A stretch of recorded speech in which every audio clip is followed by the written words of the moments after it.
right, welcome back to the Full View. After weeks of denials, Russia invading Ukraine today, saying that it was there to protect Russians who were vulnerable in the face of genocide, even Vladimir Putin using that word.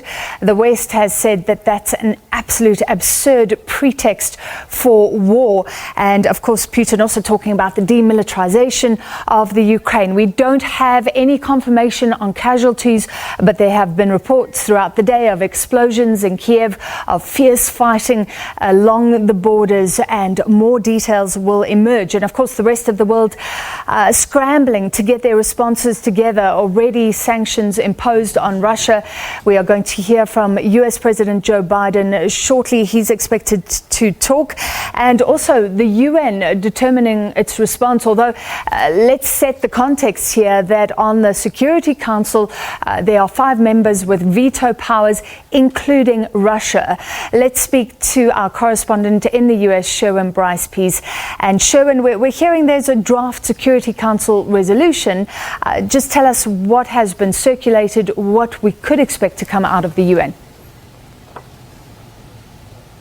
Hot off the press, Francis, the draft resolution that Linda Thomas-Greenfield, the US ambassador, said she would put on the table in the next few days when she was addressing that emergency session that went late into the night last night here in New York. I now have the draft resolution. It basically reaffirms the UN's commitment to the sovereignty and independence and territorial integrity of Ukraine. It condemns in the strongest terms the Russian Federation's aggression against Ukraine, decides that the Russian Federation shall immediately cease its use of force against Ukraine and shall refrain from any further unlawful threat or use of force.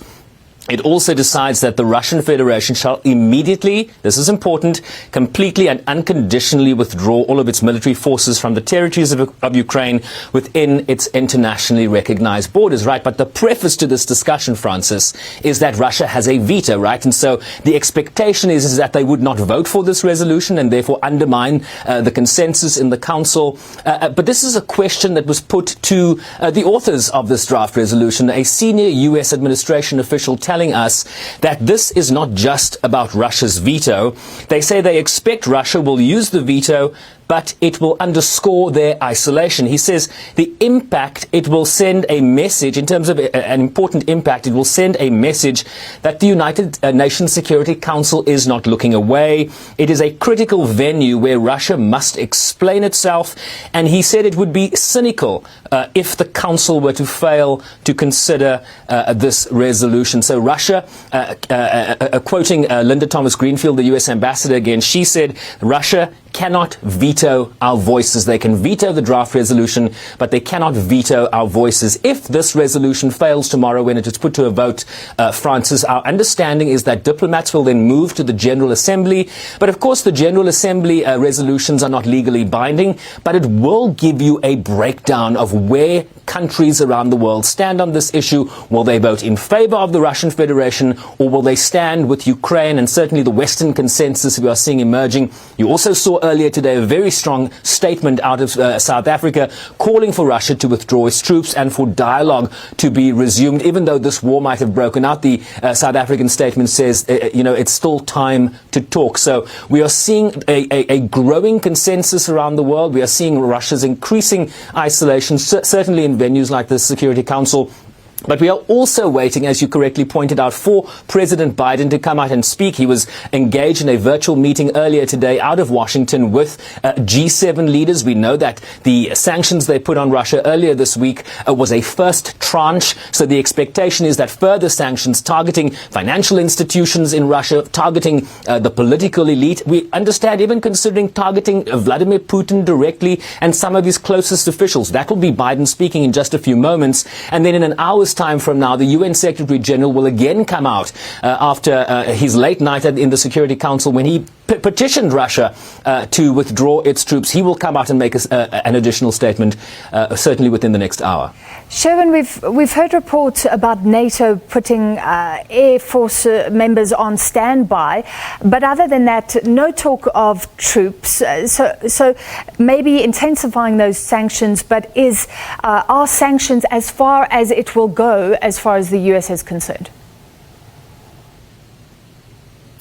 Well, NATO is limited in terms of, I think it's Article 5, right? You attack one, you attack all. Ukraine is not a member of NATO, so there would have to be a number of permutations considered here if the international community, if the United States, if the United Kingdom, and certainly their Western allies were to provide additional military support outside of the provision of military hardware and weapons that we know they've been providing to Ukraine. So we do not see, based on the rules that govern NATO, an intervention here, certainly by that defensive bloc. The President of the United States is expected to come out and talk about sanctions.